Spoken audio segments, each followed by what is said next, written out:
بسم اللہ الرحمن الرحیم وَإِذْ تَأَذَّنَ رَبُّكُمْ لَئِن شَكَرْتُمْ لَأَزِيدَنَّكُمْ وَلَئِن كَفَرْتُمْ إِنَّ عَذَابِي لَشَدِيدٌ بسم اللہ الرحمن الرحیم ان الحمد للہ نحمده ونستعینه ونستغفره ونعوذ باللہ من شرور انفسنا ومن سیئات اعمالنا من يهده الله فلا مضل له ومن يضلل فلا هادي له واشهد ان لا اله الا الله وحده لا شريك له واشهد ان محمدا عبده ورسوله صلی اللہ علیہ وعلی آلہ وصحبہ اجمعین اما بعد۔ برادران اسلام، آج اس نشست میں اللہ جل وعلا کی توفیق سے ہمارے درس کا عنوان ہے ہم اللہ تعالیٰ کا شکر کیسے ادا کریں۔ یہ موضوع نہایت ہی اہم ہے، اس کا سمجھنا اور اس بات کو اپنانا اور اس بات کو لوگوں تک پہنچانا یہ ہمارے لیے نہایت ضروری ہے۔ اللہ جل وعلا سے دعا ہے کہ رب ذوالجلال حق گوئی کی توفیق عطا فرمائے اور ہم سب کو جہاں تک ہماری آواز پہنچے اللہ جل وعلا حق پر ایمان و عمل کی توفیق عطا فرمائے۔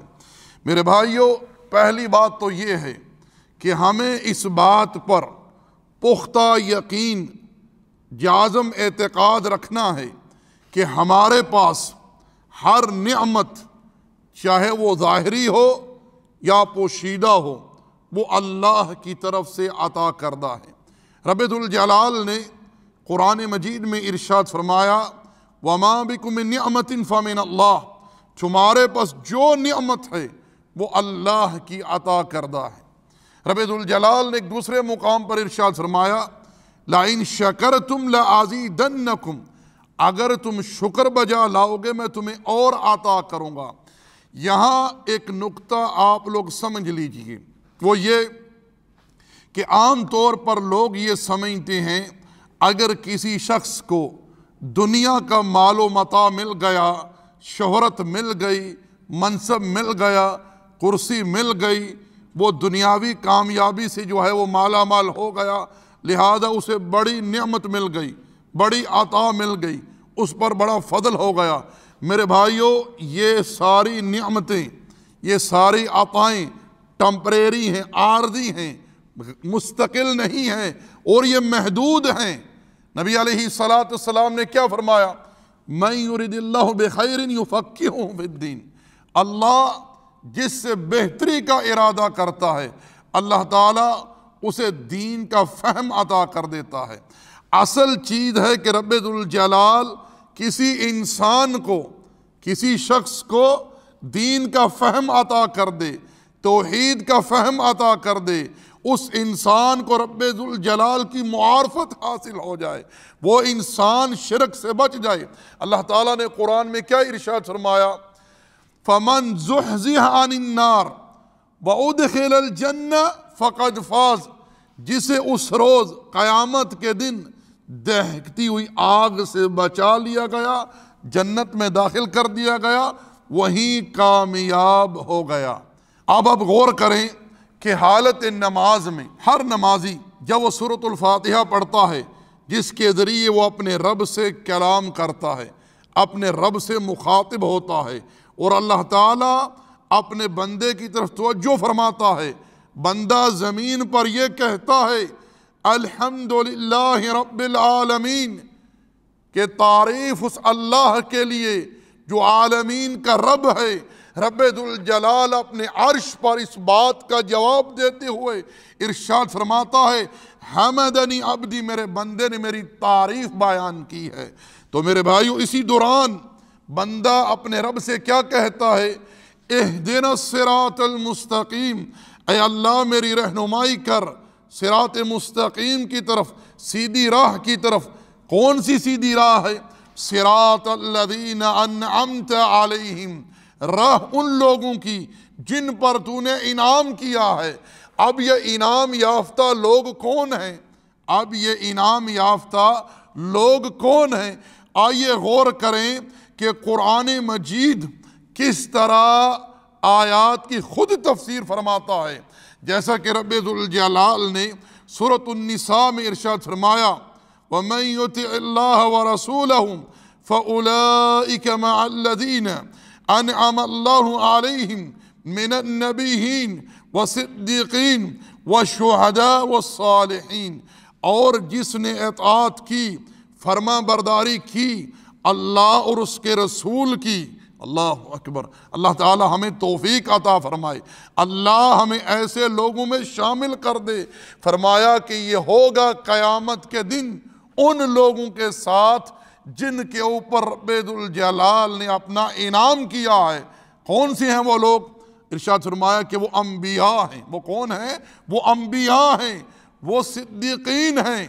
اللہ اکبر، جنہوں نے انبیاء کی تصدیق کی۔ اور سر فہرست یہاں کون ہے؟ ابی بکر رضی اللہ تعالی عنہ۔ اللہ جل وعلا نے ایک دوسرے مقام پر ارشاد فرمایا والذی جاء بالصدق وصدق به فاولئک هم المتقون، اور جو سچائی لے کر آیا، حق لے کر آیا، اور جس نے حق کی تصدیق کی۔ حق لے کر کون آیا؟ سچائی لے کر کون آیا؟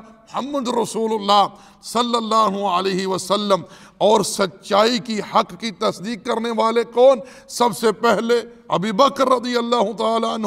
جہاں جہاں نبی علیہ السلام نے جس وقت جو بات بیان کی، جناب صدیق نے اسی وقت کہا آمنا و صدقنا، اے اللہ کے پیغمبر ہم ایمان لائے اور تصدیق کی۔ اسی لیے تو رسول اللہ صلی اللہ علیہ وسلم نے جناب ابو بکر کو صدیق کا لقب عطا کیا۔ اب نمازی رب سے مانگتا ہے کہ مجھے سیدھی راہ پر چلا، ایسی راہ، ان لوگوں کی راہ جن پر میرے رب تو نے انعام کیا ہے۔ اور رب نے بتلا دیا ہے کہ وہ انعام یافتہ لوگ کون ہیں؟ وہ انبیاء ہیں، وہ صدیقین ہیں، وہ شہداء ہیں اور صالحین ہیں۔ اللہ اکبر، یہاں جو اللہ نے سب سے پہلے انعام یافتہ لوگ ذکر کیے ہیں وہ کون ہیں؟ وہ انبیاء ہیں علیہم السلام، جن کو اللہ تعالیٰ نے دنیا میں اور آخرت میں انعامات عطا کیے۔ دنیا میں اللہ تعالیٰ نے نبوت سے سرفراز فرمایا، اللہ تعالیٰ نے لوگوں کی رہنمائی کے لیے، لوگوں کی رشد و ہدایت کے لیے انبیاء کا انتخاب کیا۔ یہ اللہ کی عطا ہے، یہ اللہ کا فضل ہے، یہ اللہ کا احسان ہے۔ اور اسی طرح آخرت میں رب ذوالجلال انبیاء علیہم السلام کو اور ان کی جو اتباع کرنے والے ہیں، شہداء ہیں، صدیقین ہیں، صالحین ہیں، اللہ تعالیٰ انہیں انعام سے سرفراز فرمائے گا۔ آئیے اب دنیاوی زندگی میں امام الانبیاء صلی اللہ علیہ وسلم کی سیرت کو دیکھتے ہیں، آپ کی اسوے کو دیکھتے ہیں۔ سیدہ عائشہ بیان کرتی ہیں کہ کئی دن گزر جاتے ہمارے گھر میں چولہا نہیں چلتا تھا۔ گھر اتنا چھوٹا تھا کہ رسول اللہ صلی اللہ علیہ وسلم رات کو تہجد کے لیے قیام فرماتے۔ آپ جب سجدے کے لیے زمین پر جھکتے تو اپنے ہاتھوں سے سیدہ عائشہ کو اشارہ کر دیتے، وہ اپنے پاؤں کھینچ لیتی اور آپ اس جگہ سجدہ فرماتے۔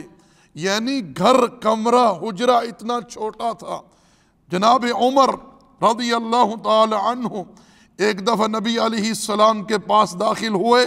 اللہ کے رسول کھجوروں سے بنا ہوا ایک ٹاٹ تھا، ایک صف تھی، چٹائی جس کو ہم لوگ بولتے ہیں، اس پر آرام فرما رہے تھے۔ اللہ اکبر۔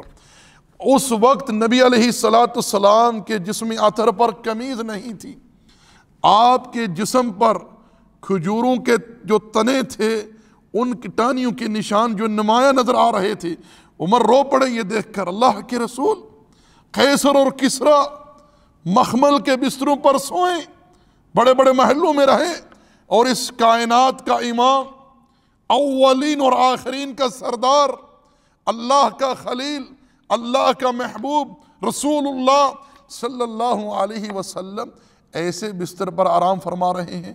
آپ نے ارشاد فرمایا نہیں عمر، ان کے لیے یہ سب کچھ دنیا میں ہے اور ہمارے لیے سب کچھ رب ذوالجلال نے آخرت میں رکھا ہے۔ آپ علیہ السلام کو اختیار دیا گیا، آپ چاہیں تو دنیاوی زندگی کو چن لیں، منتخب کر لیں، ہم یہ پہاڑ سونے کے بنا دیں گے، ہاں یہ آپ کے ساتھ چلیں گے۔ آپ نے فرمایا نہیں، دل چاہتا ہے ایک دن کھاؤں اور دوسرے دن روزہ رکھوں، بھوکا رہوں تاکہ تیرا شکر بجا لا سکوں۔ اللہ اکبر۔ تو میرے بھائیو، میرے دوستو، اس بات کو ذہن میں رکھیں، سب سے بڑی نعمت، سب سے بڑی عطا رب ذوالجلال کی وہ ہے دین کا فہم، توحید کا فہم، توحید کی تحقیق۔ جس نے اللہ کی توحید کو سمجھ لیا، توحید کی تحقیق حاصل کر لی، سمجھ لیجیے اس نے سب کچھ سمجھ لیا۔ رب ذوالجلال کیا ارشاد فرماتا ہے؟ وَمَن يَتَوَكَّلْ عَلَى اللَّهِ فَهُوَ حَسْبُهُ، جو اللہ پر توکل کرے اللہ اس کے لیے کافی ہو جاتا ہے۔ توکل کی جگہ انسان کا دل ہے۔ اب دل کے اندر انسان اس بات پر پختہ اعتقاد رکھتا ہے، یقین رکھتا ہے کہ ہر عطا اللہ کی طرف سے ہے، ہر فضل اللہ کی طرف سے ہے، رزق دینے والا اللہ ہے، عزت دینے والا اللہ ہے، ذلت دینے والا اللہ ہے، صحت دینے والا اللہ ہے، شفا دینے والا اللہ ہے، ہر شے عطا کرنے والا اللہ ہے، ہر چیز اسی ہی کے اختیار میں ہے، اسی کے امر سے اس کائنات میں تصرف ہوتا ہے۔ اس نے جو چیز میرے لیے لکھ دی ہے وہ مجھے مل کر رہے گی، اور جو چیز میرے مقدر میں نہیں ہے ساری کائنات مل کر بھی وہ چیز مجھے عطا نہیں کر سکتی۔ یہ جب انسان کے دل میں اعتقاد، یہ یقین، یہ بات بیٹھ جاتی ہے، جازم یقین انسان کر لیتا ہے، یہ توکل کی انتہا ہے۔ اللہ اکبر، اللہ اکبر۔ موسیٰ علیہ السلام بنی اسرائیل کو لے کر نکلے، پیچھے فرعونی لشکر نے تعاقب کیا، آگے سمندر آ گیا، پیچھے فرعون اپنی فوج کے ساتھ، موسیٰ کے ساتھیوں نے کیا کہا؟ ان لمدرکون، ہم تو گھیرے گئے، آگے بھی موت پیچھے بھی موت۔ موسیٰ علیہ السلام نے اس وقت کیا کہا کہ اللہ ہرگز نہیں، موت نہ پانی کے اختیار میں ہے نہ فرعون کے ہاتھ میں ہے، یحیی و یمیت، زندگی اور موت دینے والا کون ہے؟ اللہ، یہ سب کچھ اللہ کے اختیار میں ہے۔ کیا کہا؟ اللہ ہرگز نہیں، اللہ میرے ساتھ ہے، اللہ میری رہنمائی کرنے والا۔ یہ ہے توکل، یہ ہے رب پر توکل۔ جس انسان کے دل میں رب پر توکل بیٹھ جائے، توکل وہ کر لے کما حقہ، میرے بھائیو وہ دنیا میں چلتا پھرتا وہ سمجھ لیجئے جنتی ہے۔ اللہ تعالیٰ کیا فرماتا ہے؟ وَمَن يَتَوَكَّلْ عَلَى اللَّهِ فَهُوَ حَسْبُهُ، جو اللہ پر توکل کر لے اللہ اس کے لیے خود کافی ہو جاتا ہے۔ اس سے بڑھ کر جزا کیا ہو کہ اللہ خود انسان کے لیے کافی ہو جائے۔ جس کے لیے رب کافی ہو جائے اسے دوسروں کی کیا ضرورت ہے؟ تو میں عرض یہ کر رہا تھا، اصل میں جو دین میں ہے وہ توحید کا فہم ہے۔ جب انسان توحید کا فہم حاصل کر لیتا ہے، توحید کی تحقیق حاصل کر لیتا ہے، یہ توحید انسان کو نکھار دیتی ہے۔ انسان کے دل میں ہر وقت رب ذوالجلال کی خشیت، رب کے لیے اخلاص، رب کا تقوی، رب پر توکل، رب کی محبت، یہ رب سے امید، یہ ہر وقت اجاگر ہوتی، رب سے اس کا تعلق مضبوط ہو جاتا ہے۔ وہ دیکھتا ہے، سنتا ہے، چلتا ہے، بیٹھتا ہے، پکڑتا ہے، ہر معاملے میں اس کے ذہن میں یہ مراقبہ رہتا ہے کہ اللہ دیکھ رہا ہے، اللہ سن رہا ہے، اللہ جانتا ہے۔ وہ گناہ کرنے سے پہلے ڈر جاتا ہے کہ میرا رب مجھے دیکھ رہا ہے اور میرے رب کو یہ چیز ناپسند ہے۔ یہی تو احسان ہے، یہی تو احسان ہے کہ تو رب کی عبادت کر۔ نماز پڑھنا خالی عبادت نہیں، گناہ کو چھوڑ دینا بھی عبادت ہے۔ فرمایا جبریل سے رسول اللہ صلی اللہ علیہ وسلم نے کہ تو رب کی عبادت کر، تیری یہ کیفیت ہو تو اللہ کو دیکھ رہا ہے، اگر یہ نہ ہو تو یہ سمجھ کہ رب تجھے دیکھ رہا ہے۔ یہ ہے احسان۔ جب احسان کے مرتبے پر انسان فائز ہو جاتا ہے تو پھر تو اس کے لیے کامیابی ہی کامیابی ہے، اور یہ ایک مومن کی شان ہونی چاہیے تو میرے دوستو ہر قسم کی نعمت کس کی طرف سے عطا کردہ ہے؟ رب ذوالجلال کی طرف سے۔ پہلے تو زبان سے اقرار و اعتراف، ہر وقت اللہ کا شکر بجا لائیں، الحمدللہ یہ اللہ کا فضل ہے، اللہ کا احسان ہے، اللہ کی عطا ہے۔ اور دل کے اندر بھی اس بات کا پختہ اعتقاد ہو، یقین ہو کہ میرے اوپر جو کچھ نعمتیں ہیں، میرے پاس جو کچھ ہے وہ اللہ کی عطا ہے۔ وہ کس کی عطا ہے؟ وہ اللہ رب ذوالجلال کی عطا ہے۔ تو میرے بھائیو، زبان سے اقرار و اعتراف، دل میں پختہ اعتقاد اور عمل سے اظہار ہو۔ اللہ جل وعلا نے آل داؤد کے بارے میں کیا ارشاد فرمایا؟ اعملوا آل داؤد شکرا، آل داؤد بطور شکر کے عمل کرو۔ آج لوگ نماز پڑھتے نہیں، زکوٰۃ دیتے نہیں، روزہ رکھتے نہیں، استطاعت ہے، اللہ کے گھر کا حج کرتے نہیں۔ اللہ کا شکر ہے، اللہ کا شکر ہے، اللہ غفور رحیم نہیں۔ میرے بھائی، میرے دوست، شکر 3 چیزوں کا مجموعہ ہے، شکر 3 چیزوں کا مجموعہ ہے۔ اور وہ اس طرح زبان سے اعتراف، دل میں اعتقاد اور عمل سے اظہار۔ اللہ تعالیٰ نے عمل سے اظہار کرنے کا اپنے پیغمبر کو حکم دیا، اور نبی علیہ السلام نے اپنے عمل کے ذریعے امت کو اس بات کی تعلیم دی ہے۔ جناب معاذ رضی اللہ تعالی عنہ سے ارشاد فرمایا، ہر نماز کے بعد یہ کلمات کہنا نہ بھولنا، اللہم اعنی علیکا وشکریکا وحسن عبادتک۔ اللہ میری مدد کر، میری تائید کر، مجھے توفیق دے کہ میں اچھے طریقے سے تیرا ذکر کروں، تیرا شکر کروں، اور اچھے طریقے سے تیری عبادت کر سکوں، یعنی تیرے نبی کی سنت کے مطابق اخلاص کے ساتھ تیری عبادت کر سکوں۔ تو میرے بھائی، میرے دوستو، عمل کیجئے، نماز 5 وقت باجماعت مسجد میں آ کر ادا کریں، قرآن کریم کی تلاوت اور دیگر جو تسبیحات ہیں ان کا مکمل ورد، ان کو اپنی روٹین بنائیے۔ سبحان اللہ وبحمدہ، سبحان اللہ العظیم، سبحان اللہ والحمدللہ ولا الہ الا اللہ واللہ اکبر، یا لا الہ الا اللہ وحدہ لا شریک لہ، لہ الملک ولہ الحمد وہو علی کل شیء قدیر۔ ان تسبیحات کے ذریعے جن کے اندر کلمہ شکر ہے، کلمہ تعریف ہے، نوح علیہ السلام کی بابت اللہ رب ذوالجلال نے قرآن میں ارشاد فرمایا، انہو کان عبدا شکورا، کہ نوح میرا شکر گزار بندہ تھا۔ نوح علیہ السلام کے بارے میں مروی ہے کہ وہ ایک لقمہ کھاتے، پانی کا گھونٹ پیتے، اللہ کا شکر ادا کرتے۔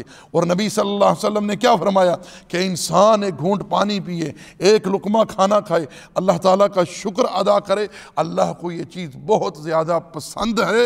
اور اللہ تعالیٰ نے قرآن مجید میں اس بات کے بارے میں ارشاد فرمایا، لَإِن شَكَرْتُمْ لَعَزِيدَنَّكُمْ، تم اللہ کا شکر ادا کرو، اللہ تمہیں اور عطا کرے گا۔ میرے بھائیو، جس طرح یاد رکھیں، جس طرح مال ملنے پر، رزق ملنے پر، اولاد ملنے پر، نوکری ملنے پر، صحت ملنے پر ہم اللہ کا شکر ادا کرتے ہیں، اسی طرح اگر کسی شخص کو رب ذوالجلال دین سیکھنے کی، دین سمجھنے کی، دین پر عمل کرنے کی، دین کی تبلیغ کرنے کی توفیق عطا کرتا ہے تو وہ اللہ کا شکر ادا کرے۔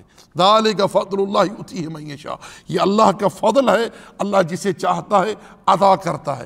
اسی طرح اگر کوئی نماز پڑھتا ہے، 5 وقت نماز کا پابند ہے، وہ اللہ کا شکر ادا کرے۔ اگر کسی کو تہجد کی توفیق ہے، تہجد پڑھتا ہے اور اس کو مخفی رکھے، لوگوں کے سامنے نشر نہ کرے، بیان نہ کرے، اور اللہ کا شکر ادا کرے۔ کسی کو صدقہ کرنے کی توفیق مل جاتی ہے، کوئی غریب اس کے پاس آ جاتا ہے، مسکین آ جاتا ہے، اس کو صدقہ دے دیتا ہے، اب یہ صدقہ دے کر فخر نہ کرے، شوخیے نہ مارے، لوگوں کو نہ بتلائے کہ میں نے صدقہ کیا ہے۔ تو شکر ادا کر کہ اللہ نے تجھے جو مال عطا کیا ہے اس میں سے اپنی راہ میں خرچ کرنے کی توفیق عطا کی ہے۔ اس پر تو رب کا شکر ادا کر، نہ کہ لوگوں کو طانے دے، نہ کہ لوگوں کی غیبت کر، نہ کہ لوگوں پر بہتان لگا، نہ کہ لوگوں کے بارے میں بدگمانی کر، نہ کہ لوگوں سے نفرت کر، نہ کہ لوگوں سے اعراض کر۔ تو اللہ کا شکر ادا کر کہ جس رب نے تجھے نیکی کرنے کی توفیق عطا کی ہے، کیونکہ آج عمل ہے، حساب نہیں۔ اعملوا ما شئتم، آج عمل کر لو جو کرنا چاہتی ہو، کل حساب ہوگا، عمل نہیں ہوگا۔ اس لیے جو نیکی کی توفیق کسی کو ملتی ہے اس پر وہ اللہ کا شکر ادا کرے۔ اگر شکر ادا کرو گے اللہ مزید توفیق عطا فرمائے گا۔ یہ رب ذوالجلال کا وعدہ ہے، لَإِن شَكَرْتُمْ لَأَزِيدَنَّكُمْ، تم شکر ادا کرو میں تمہیں اور دوں گا۔ اور جو نعمت، دنیاوی نعمت، اولاد کی نعمت، صحت کی نعمت، یہ ساری چیزیں ملتی ہیں، ان کو لوگوں کی طرح منسوب مت کریں۔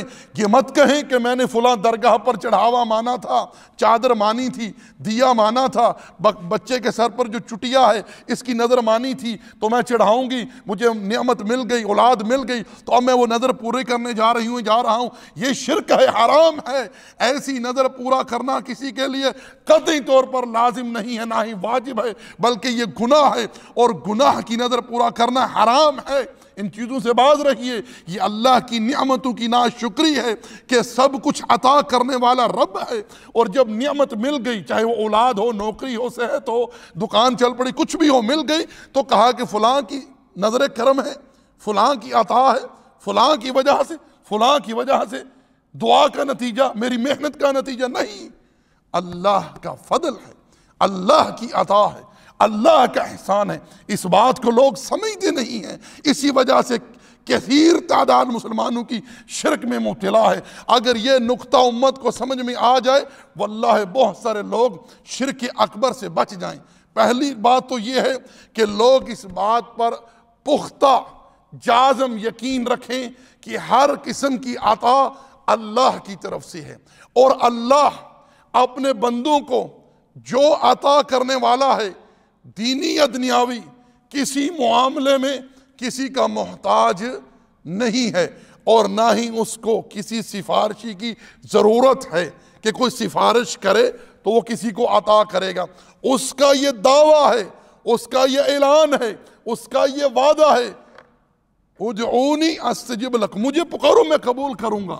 اللہ جل وعلا حدیث قدسی میں ارشاد فرماتا ہے، یا عبادی کلکم ضال الا من ہدیتہ فاستہدونی اہدیکم، میرے بندو تم سب کے سب گمراہ ہو مگر جسے میں ہدایت عطا کروں، مجھ سے ہی ہدایت طلب کرو، میں تمہیں ہدایت دوں گا۔ یا عبادی کلکم جائع الا من اطعمتہم فاستطعمونی اطعمکم، میرے بندو تم سب کے سب بھوکے ہو مگر جسے میں کھانا کھلاؤں، مجھ سے ہی کھانا مانگو، میں تمہیں کھانا کھلاؤں گا۔ یا عبادی کلکم عار الا من کسوتہ فاستکسونی اکسوکم، میرے بندو تم سب کے سب ننگے و بے لباس ہو مگر جسے میں کپڑا پہناؤں، مجھ سے ہی لباس طلب کرو، میں تمہیں لباس عطا کروں گا۔ ہر چیز عطا کرنے والا رب ہے، اور رب خود فرما رہا ہے تقدس و تعالی، مجھ سے مانگو میں تمہیں عطا کروں گا۔ پھر یہ بات امت کو کیوں سمجھ نہیں آ رہی؟ اللہ کرے یہ بات لوگوں کے ذہن میں بیٹھ جائے، لوگ اس بات کو سمجھ لیں۔ میرے بھائیو، ہر قسم کی عطا رب کی طرف سے ہے۔ اگر اللہ کسی کو عطا کرے تو کوئی روک نہیں سکتا، اور جس سے رب ذوالجلال روک لے اسے کوئی عطا نہیں کر سکتا۔ اس بات پر یقین و ایمان رکھیے، بات ہے میرے۔ اور دوسری بات یہ ذہن میں ہو کہ رب ذوالجلال کریم ہے، عطا کرنے والا ہے، اور بڑا رحیم ہے، سننے والا ہے، معاف کرنے والا ہے، محبت کرنے والا ہے۔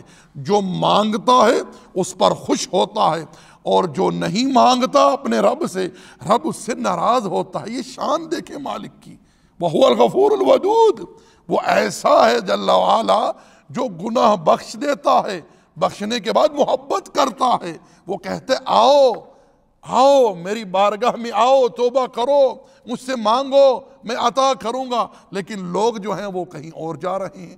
اللہ المستعان۔ تو میرے بھائیو اسی پر اکتفا کرتے ہیں۔ اللہ تعالیٰ سے دعا ہے جو حق کہا سنا اس پر ایمان و عمل کی توفیق عطا فرمائے، اور جس چیز میں مجھ سے کوئی غلطی ہو گئی ہو، غلطی ہو جاتی ہے، الفاظی غلطی ہو، تلفظ میں غلطی ہو، کسی قسم کی کوئی غلطی ہو، اللہ تعالیٰ مجھے معاف کر دے، میری اصلاح کرے، مجھ سے درگزر فرمائے۔ وما علینا الا البلاغ، وصلی اللہ علی نبینا محمد وعلی آلہ وصحبہ اجمعین۔ سبحانك اللهم وبحمدك أشهد أن لا إله إلا أنت أستغفرك وأتوب إليك. جزاكم الله خير.